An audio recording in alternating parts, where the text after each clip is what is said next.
Hello, I'm Paul Gates, and welcome to the semester's last episode of The Academics.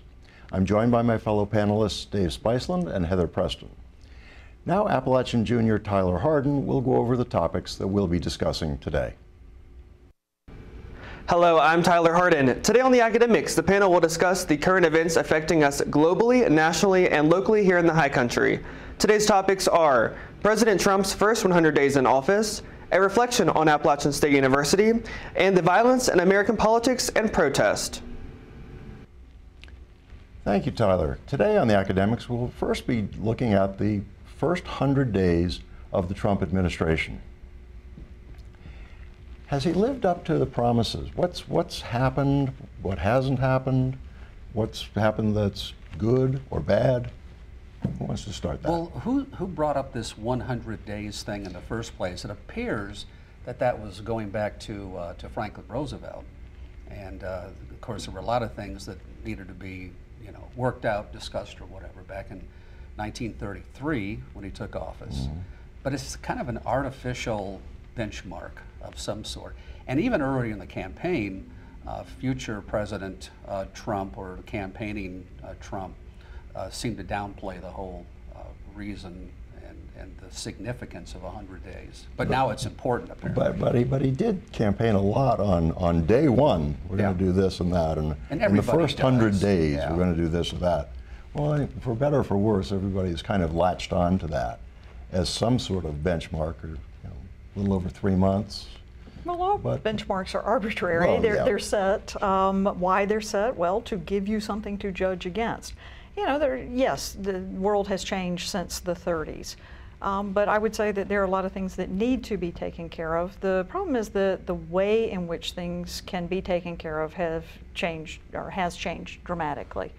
And you don't have the latitude that a Franklin Roosevelt had in order to make changes that rapidly, because he had something like, what was it, I want to say 70 executive orders that were enacted, and obviously not so much as you go down or get closer to our time, and it decreases each and every So for this 100 days, what has happened, what has not happened? Well, I wouldn't call it reversal, but he's putting the brakes on some things from the Obama administration. Health care, that was an issue, which Congress, I think Nancy Pelosi learned that even in her own party, trying to get anybody to do anything is like herding cats, and Paul Ryan is learning that with the Republicans as well. Congress, and you've got two houses of Congress, the House and the Senate, and they both act differently. But you've got health care as an issue. You have a military presence, and of course we're always going to have trouble from North Korea, from Iran, and some of these countries. And Teddy Roosevelt said, "Speak softly and carry a big stick." A lot of it is the optics, how you're perceived. Yeah, well, the big stick was sailing the other direction. A little bit of a problem there. If we weren't talking about nuclear confrontations, maybe you would feel a little bit better about that. But you don't lose track of an aircraft carrier. That's, I think, been a little nervous-making for some. And healthcare, of course, we were told that this was going to be a big deal maker in office, but that hasn't materialized. How about now taxes? Well, what about this last quickie rollout of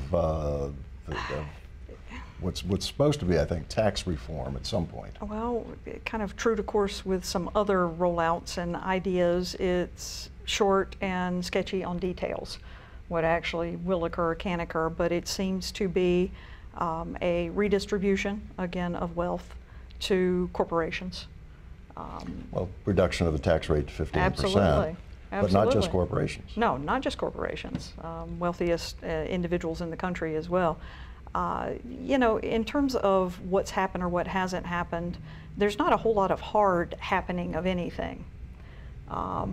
What has happened are a lot of discussions about changing healthcare, about and who gets included in that and who doesn't, and what gets included in that and what doesn't.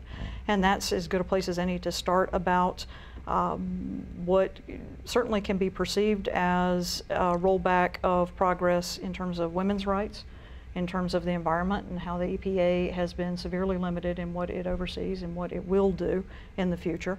A rollback of Obama's designation of national monuments in the country, so you could think of that as a change in what is considered important in the national culture. Immigration, obviously, is a big topic that has had a chilling effect on both immigrants and on tourism, as we talked about in a previous episode. And obviously, the rise of what could be considered hate speech in some instances, in others just a chilling effect. Certainly the rise of a white nationalist platform via social media. Yeah. We're going to address that in the third topic. We're Okay. going to get to campus violence and that kind of thing. But back to the tax. Mm-hmm. Well, here's what's never going to happen with tax reform. I hear Republicans talk about you can do your income tax on a postage stamp or a cardboard style. That's never going to happen. No. And when I hear Congress, Republicans or Democrats, talk about we're going to give you a tax break, I get nervous because it's designed to get people to do something. Taxation, it's not necessarily funding the government, because a lot of the where the money comes from the government is not just personal income tax. There's other sources as well. But a lot of it is designed for punitive action. We're going to punish you because you're too rich or whatever. It's never, they're never going to give up their power, Republicans and Democrats both. So we're always going to have some form of taxation. And that's, you know, that's how we do some things here. I'm going to disagree a little bit about the punishment because you're too rich. You know, if you go by a fairness standard, that people who have more can therefore contribute more, that they're not contributing in ways that are actually, let me rephrase that the everyday person cannot contribute at a level to sustain programming or to initiate needed new programming.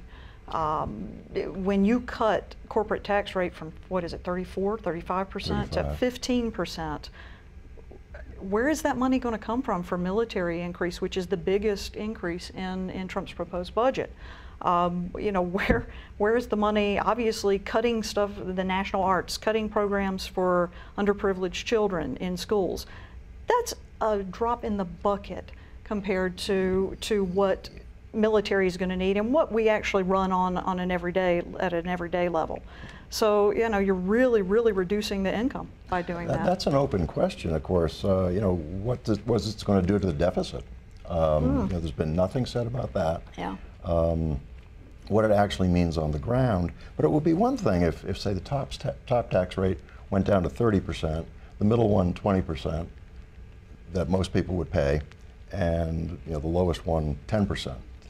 I'm just using those figures as a suppose. They're round, yeah. But it's the other way around now. It's, yes, the working class, apparently the figure they're talking about is 10%. The highest earners are going to qualify for 15%, and the rest of us, the three of us I think here, are going to be paying apparently 25. Yes. So, you know, we've got the top rate aimed at the middle class. Yeah. And that's new. But when I hear people talk about it, and President Obama said this, earning too much money, you make too much money. It's not the government's business how much I make, if it's too much or not. I was talking to somebody, no names mentioned, not anywhere on campus, and they talked about those rich people, the demonizing the rich. And I said, where do you get a job from, a rich guy or a poor guy? And you need wealth, I think personal wealth, to be able to generate jobs in this country. And again, with wealth, for instance, in our case, all of us are teachers, professors. We had to get loans, more than likely, to be able to teach, to be able to go to school.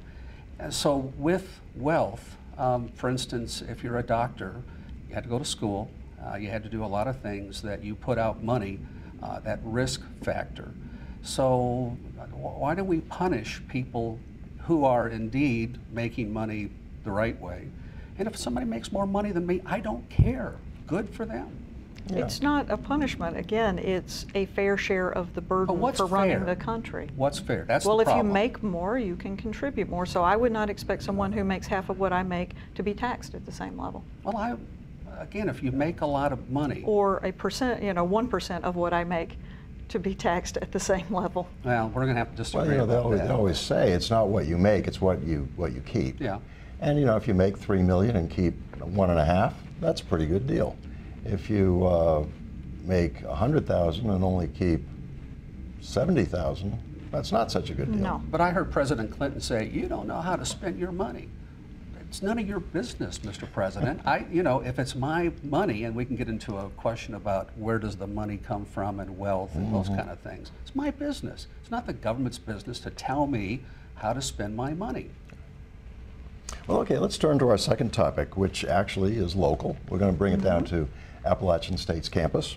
What are some of the challenges we've overcome? And I think they have been overcome to a great extent this semester. This has been a year that seems a little bit longer than some of the others, I think. What have we done? What have we accomplished? We've survived. Well, we have. There is that. Yeah. Go ahead. Well, one of the things I would throw out is there was a point where we seem to have a lot of not just turnover in upper administration, but new people from off campus. And what you hear a lot about is that we went too far in attracting external people and needed to, promote from within people who understand the campus culture and how things operate at Appalachian. And I think, from my point of view, is that we have done that. We've had some significant internal hires now, and so it seems that we are balancing that out. It was kind of nervous-making before, when things were new people all over the place. But now it seems, I think, that we've righted the ship a little bit. Well, when I came here 26 years ago, and I remember I was in a faculty meeting, and no names mentioned, but I said, why do we do this? Because bringing outside people in, like I was, can be good. But I said, why do we do it that way? And I was told, because we've always done it that way. And there's something good about new blood, about people asking, why do we do what we do? Yeah. The flip side are people who come in, and I'm thinking, no offense, administration. But when people come in as administrators and say, well, you've done it this way, and without any sort of transparency, without talking to people, they change that culture or try to.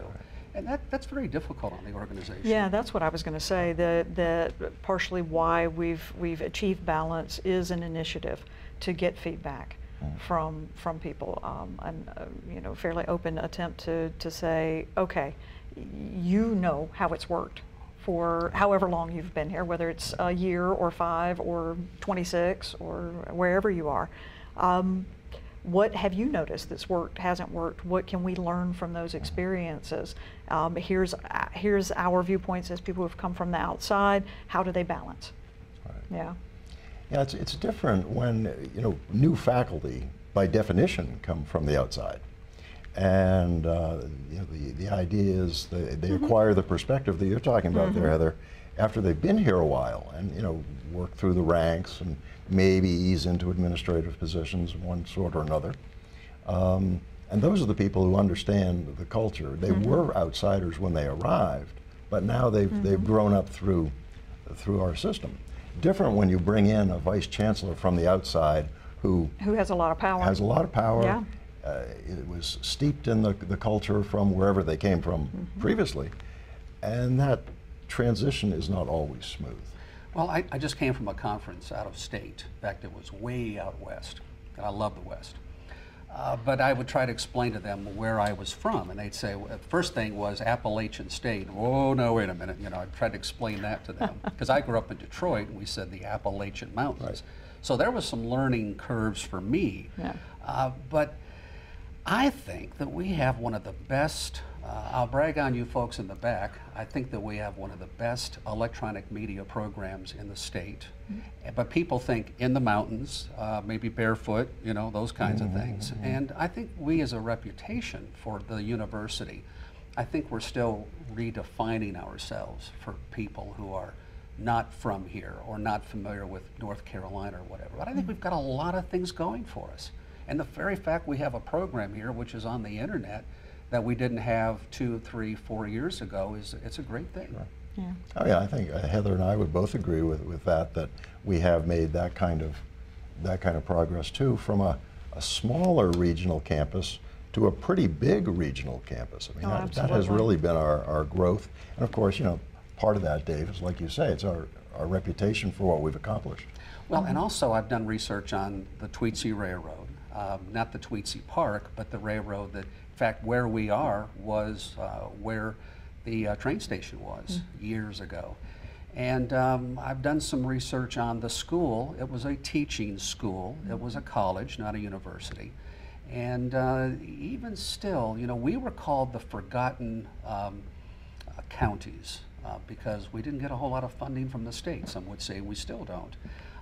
But we've, you know, we as an institution, I think, have grown up quite a bit. Absolutely. Yeah, that has, and you can see that, you know, reflected, I think every day. Well, we better turn to our last topic. These are going by quickly. We're going to talk a little bit about violence in American politics and protest. You know, this seemed to be, well, there was campaign violence, you know, sort of at a low level at Republican rallies and so forth. But it seems to have shifted now to the campus. And I think, yeah, most of us are familiar with where it seems to have begun, in this last round anyway, was when Milo Yiannopoulos was going to speak at Berkeley. And then the group that has now been called the Black Bloc, they show up in, you know, ninja suits and masks and so forth, and disrupted that. Milo is a problem in and of himself, I think. Absolutely. And he's not really a conservative, he's more of a libertarian. Now he would call himself that. Right, and even that I think is arguable, but I think what everybody can agree is that he's a professional provocateur. I mean, that's what he wants to do. I don't think he's interested in any kind of exchange, any kind of discussion or debate.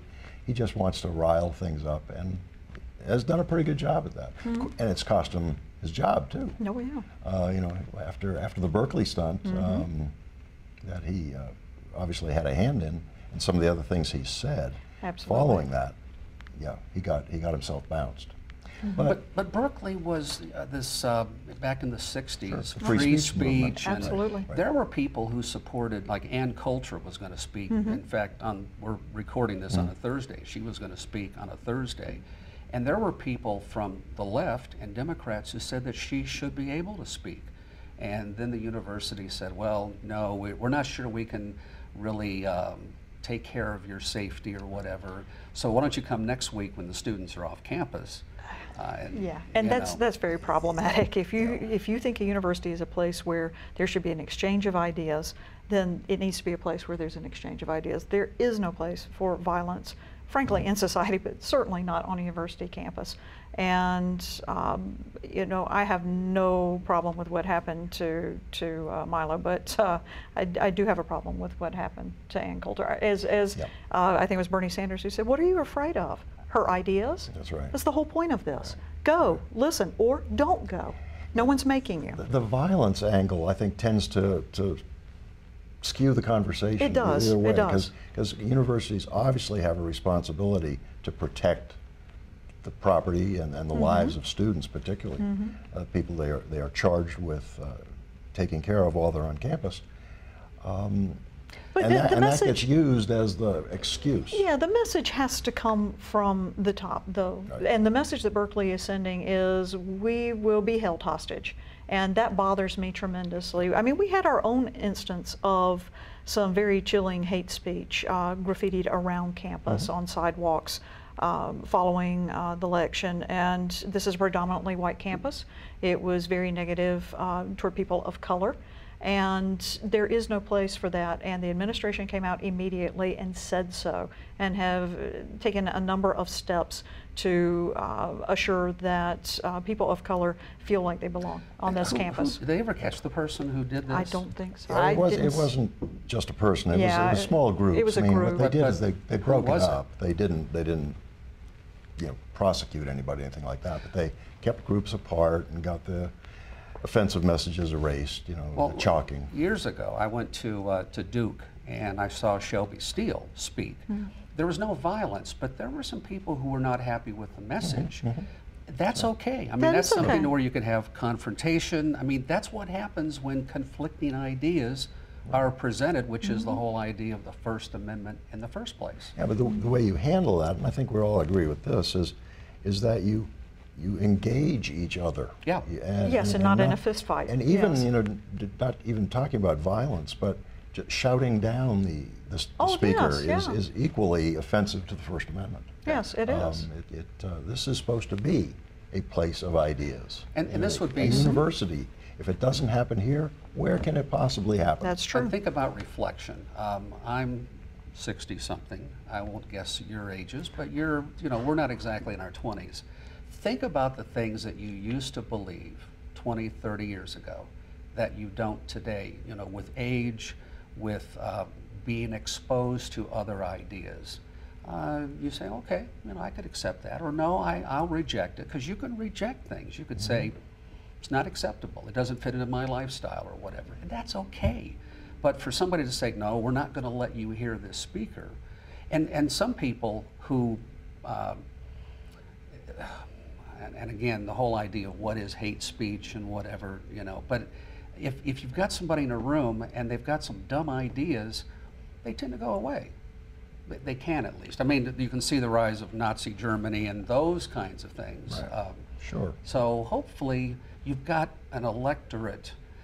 I guess if there's a message, with this being our last session, for the semester, if people could be more attentive to what they read, who they listen to, that's what this country is supposed to be about.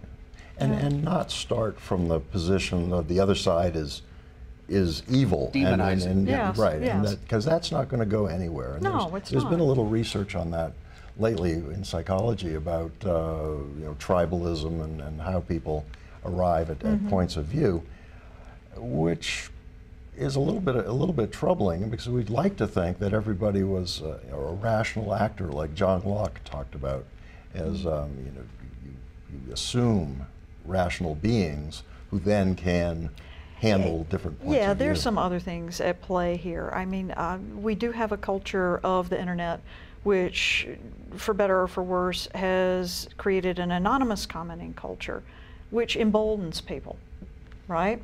And so you can carry that into your everyday life. The other factor is that over time we have ceased to accept that someone can challenge you, and you can consider it, like you said, be self-reflective. And that first step should be, why am I offended? Why am I upset? What is it that is upsetting me? And that will help you deal with all of this a lot better. And I don't know that we've done a good job teaching that to people younger than us. Right. Well, that'll be a topic that we'll be taking up in the fall, I think.